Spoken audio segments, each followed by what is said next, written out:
fait d'être au Japon, d'avoir étudié le japonais, Langzhou, qui m'ont envoyé bien gentiment travailler un an à l'Institut à Kyoto, ce qui a déterminé toute la suite de ma vie, hein, parce que je suis encore là. Alors, j'avais du temps quand même à moi.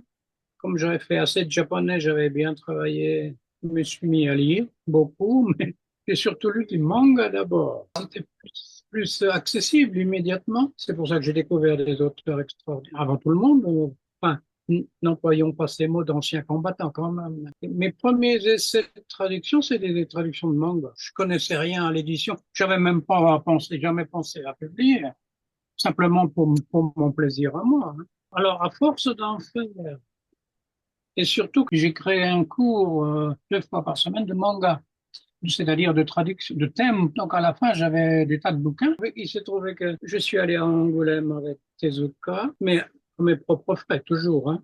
Et là, j'ai rencontré des gens, je leur ai montré quand même ce que j'avais. Ça a commencé à intéresser les gens. C'est comme ça que j'ai commencé. Les bouquins, c'est autre chose, hein.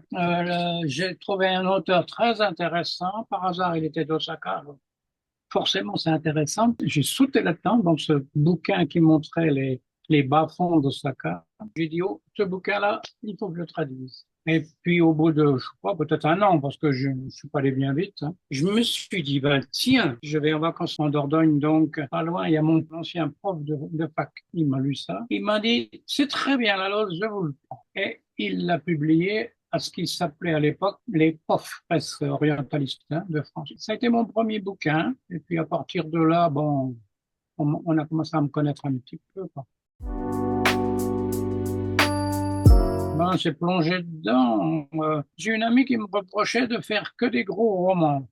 Et j'ai dit oui, mais c'est une façon, on est dans un univers pendant quelques mois, 3, 4 mois, ça dépend. Voilà, la nuit, tu continues de traduire la nuit, hein. Je me réveille la nuit et j'ai un papier près de l'oreiller et puis je note des trucs. Je n'ai jamais traduit d'œuvres que je n'apprécie pas. Il y en a dans lesquelles j'ai du mal à entrer, sans doute. Mais il y a des œuvres, il y a plusieurs bouquins que je me suis enthousiasmé Mhm. à les lire. Ben, ça n'arrête pas. Tous les bouquins que j'ai faits, je me suis marré. Les pornographes de Nosaka Mhm. Akiyuki. J'ai pas arrêté de me fendre la gueule, hein. Très intéressant, hein. Oh là là, oui, oui, très intéressant. Mais alors, l'aspect médical, je t'en parle pas, hein. C'est Ouh, difficile. ouais. Heureusement que l'auteur est là pour. Quoique, il n'a pas répondu à tout ce que je voulais, mais bon, il m'a bien aidé, hein. Je me suis dit, voilà quelque chose qu'il faudrait que les Français connaissent. Je l'ai découvert parce que l'auteur est très connu quand même. Je me suis dit, ça, c'est un thème. Bon, bien sûr, c'est un peu policier, hein. Thriller, on va dire. Et quand même, ça parle de choses profondes. On est en 2025, c'est quand même une bonne occasion de Oui. sortir ça. C'est pour ça que j'ai travaillé assez vite quand même.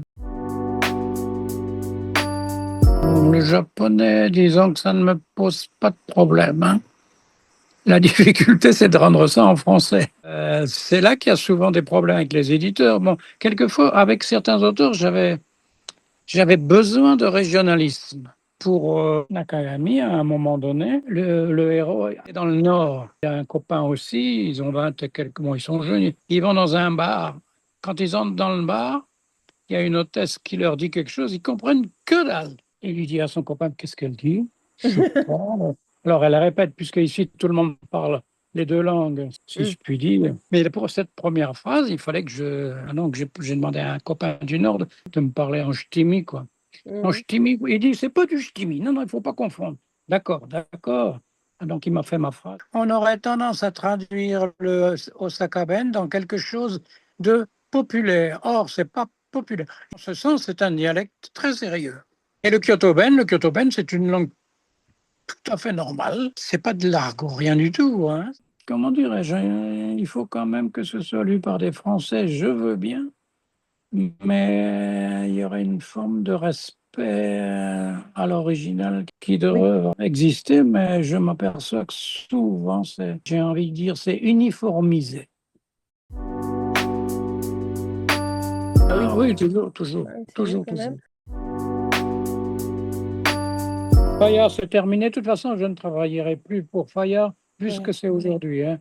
Mais bon, Piquet, Actes Oh, Sud, oui, Actes Actes Sud. Sud, oui. J'aurais aimé continuer, mais malheureusement, je n'ai plus de relation avec. Ça t'est Après ça, j'ai fait un seul polar pour décoché. Lévy, Liana Lévy, Atelier à Catombo.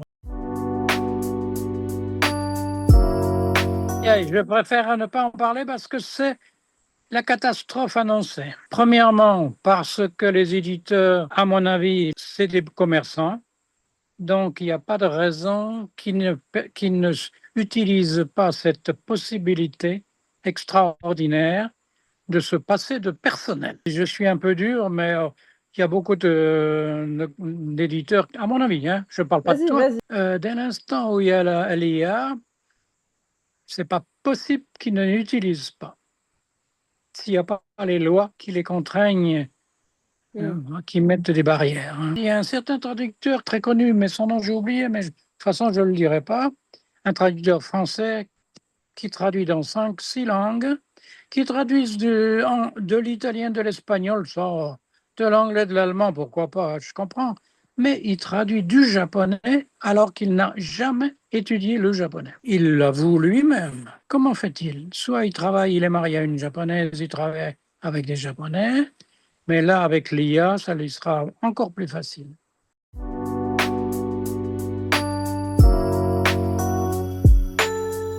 D'abord, je retire le mot artiste, hein, d'accord? Et puis, je n'ai pas une mission, comme c'est écrit quelque part. Moi, Pourtant, tu as dit plusieurs fois dans cette interview que les Français devaient connaître ce texte. Donc pour moi, ça s'apparente à une mission. ah, d'accord, dans ce sens, Ah d'accord. bah, Oui, tous les sens sont bons. oui, d'accord. Oui, parce que bon, le Japon reste quand même encore bien inconnu. Bon, c'est pas autrefois quand je suis arrivé au Japon et c'était l'inconnu. Aujourd'hui, non, c'est vrai. Un peu moins. Moi, j'ai tendance à me retrancher derrière l'auteur. Quand je vois quelquefois, il m'arrive d'acheter des traductions françaises de livres japonais par curiosité, mais je vois que quelquefois, ils s'éloignent beaucoup de l'original. Ça, j'aime pas. Moi-même, je ne suis pas un écrivain. J'ai pas fait d'études littéraires, comme tu le sais.